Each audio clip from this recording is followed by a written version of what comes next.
dalam mempelajari struktur populasi suatu kelompok individu, termasuk analisis kekerabatan, similarity, atau jarak genetik distance, dan penyebaran kelompok tertentu dalam populasi, perlu dilakukan analisis klaster. Langkah awal dari klasterisasi kelompok individu perlu ditentukan parameternya atau dasar pengelompokan yang digunakan, kemudian diikuti oleh analisis statistik. Parameter untuk pengelompokan dapat berupa sifat morfologi, fisiologi, ketahanan terhadap tekanan biotik, atau bahkan seiring dengan kemajuan bidang molekular, kita dapat menggunakan pola pita atau profil DNA pada gel elektroforesis. Berdasarkan profil DNA individu tertentu dapat dikelompokkan secara objektif dengan membandingkan laju migrasi pita-pita DNA dari dua individu berbeda pada gel elektroforesis. Kemudian dilakukan scoring pita-pita band DNA pada gel elektroforesis untuk disusun matriks dari kekerabatan atau jarak genetik, dan selanjutnya dilakukan clustering berdasarkan data matriks yang dihasilkan. Pada populasi yang relatif kecil dan menggunakan parameter sederhana, clustering dapat dilakukan secara manual, tidak menggunakan software. Akan tetapi pada populasi yang relatif besar atau dengan menggunakan berbagai parameter, beberapa primer PCR atau beberapa metode analisis DNA, maka pengelompokan atau klasterisasi clustering secara manual akan menjadi sangat kompleks dan ribet. Untuk itu, klasterisasi dapat dilakukan melalui program komputer yang tersedia. Apa itu? NTSYS. Apa itu NTSYS? Numerical Taxonomy and Multivariate Analysis System. Merupakan program yang dibuat untuk melakukan analisis kekerabatan.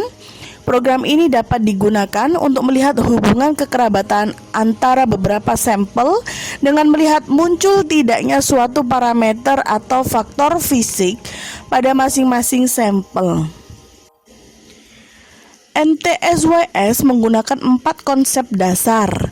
Yang pertama, memasukkan dan menyimpan data pada ntedit.exe. Ini berupa tabel-tabel. Yang kedua, membuat similaritas atau dissimilaritas interval data untuk membuat matriks. 3. Membuat analisis klaster atau kelompok dengan metode SAN. Sequential, agglomerative, hierarchical, nested cluster analysis. Dan yang keempat, membuat dendrogram. Untuk mempercepat menggunakan software NTSYS, maka kita perlu memasukkan data ke dalam bentuk Microsoft Excel. Kemudian data ini disimpan dalam format MS Excel 97/2003 ya. Adapun langkah-langkahnya adalah sebagai berikut. Pada kolom A1, ketikkan angka 1. Angka 1 ini mengartikan 1 adalah matriks 1 dendrogram. Pada kolom B1, diketikkan jumlah seluruh parameter yang diujikan ke sampel. Kemudian dilanjutkan pada kolom C1, diketikkan jumlah seluruh sampelnya. Kolom A2 dibiarkan kosong. Kolom A3 dan seterusnya ke bawah diketikkan nama parameter yang diujikan. Contoh, kolom A3 diketikkan base pairs dari band yang dihasilkan.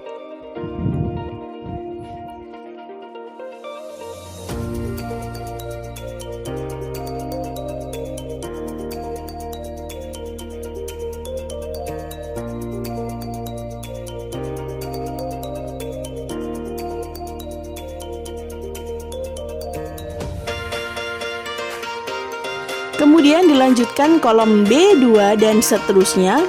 Ke kanan diketikkan identitas sampelnya. Pada kali ini saya akan mencontohkan hasil pisang agung. Jadi sampelnya saya beri nama PA1, PA2, PA3, PA4, PA5, dan PR. PR ini bukan pisang agung, melainkan pisang raja. Saya ingin membuat suatu odd group.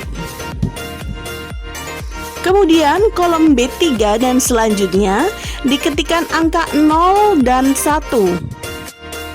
Angka 0 jika parameter 1 pada sampel 1 tidak muncul. Jika parameter 1 muncul pada sampel 1, maka diketikkan angka 1 dan seterusnya hingga pada parameter terakhir pada sampel yang Kemudian simpan file dalam bentuk Microsoft Excel 97/2003 dan beri nama serta letakkan dalam folder-folder agar mudah dalam pencarian.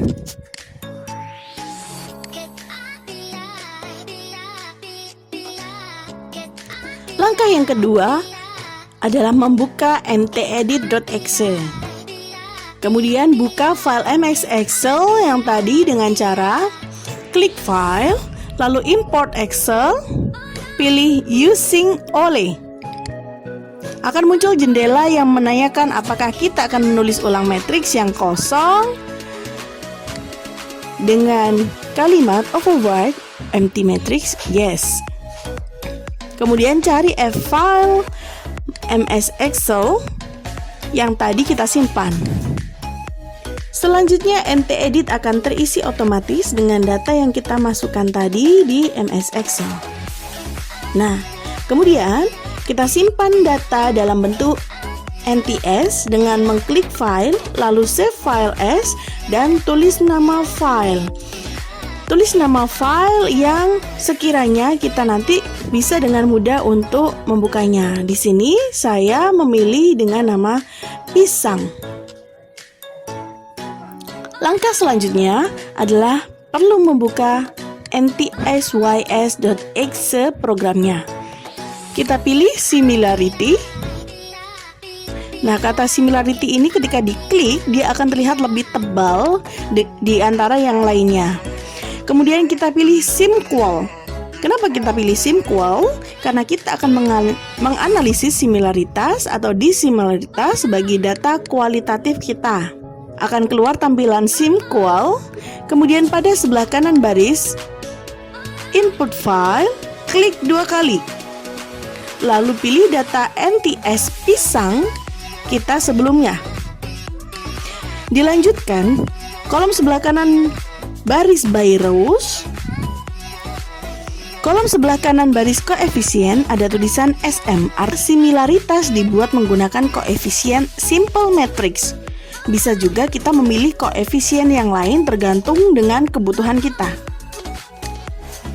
Kolom sebelah kanan baris output file diketikkan nama output file kita. Disarankan mencantumkan nama SimQual agar memudahkan mengingat isi file. Jadi di sini saya simpan dengan nama SimQual SM pisang. Selanjutnya, kolom sebelah kanan baris positive code dan negative code kita biarkan saja ya. Lalu kemudian kita klik compute. Jika similaritas sudah selesai, akan muncul tampilan report listing. Kemudian kita tutup tampilan SimQual dan report listing. Langkah selanjutnya, kita kembali lagi ke tampilan awal NTSYS ya. Kemudian kita pilih clustering. Artinya, kita akan memulai untuk mengelompokkan data-data kita. Kita pilih SAN, SAHN, Sequential Agglomerative Hierarchical Nested Cluster Analysis. Kemudian akan keluar tampilan SAN. Pada sebelah kanan baris input file, klik 2 kali, lalu kita pilih data SimQual yang sudah kita simpan sebelumnya. SimQual SM pisang. Pada sebelah kanan baris output tree file, diketikkan nama output file kita. Saya sarankan untuk mencantumkan nama SAN dan clustering method yang dipilih. Nah, di sini saya simpan dengan SAN single file pisang. Kemudian, pilih clustering method.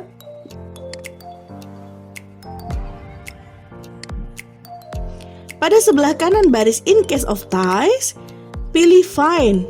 Artinya, jika pada proses clustering ini kita menemukan simpul, maka akan dicari.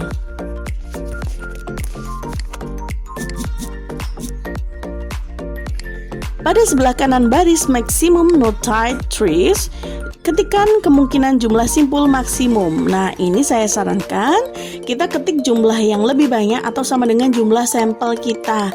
Di sini jumlah sampel 84, maka saya ketikkan 85. Sebelah kanan baris tie tolerance dan beta kita biarkan saja. Kemudian klik compute.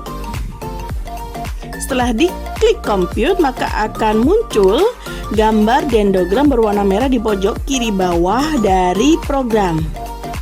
Nah, setelah itu kita klik agar kita tahu bentuk dari dendrogram yang dibuat. Pada tampilan dendrogram ini dapat dilakukan editing, misal menambahkan judul, mengedit huruf, dan garis dendrogram. Caranya kita klik option dan kita ganti-ganti sesuai dengan yang kita butuhkan.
Setelah selesai mengedit, klik file, klik save meta file, dan tulis nama file dendrogram kita.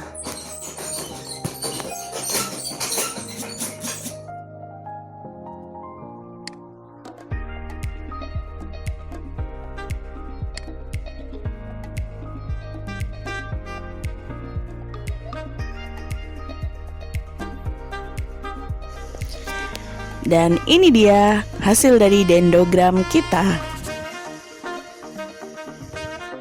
Sekian dari penjelasan saya, kurang lebihnya mohon maaf. Wallahul muwaffiq ila aqwamit thoriq. Wassalamualaikum warahmatullahi wabarakatuh.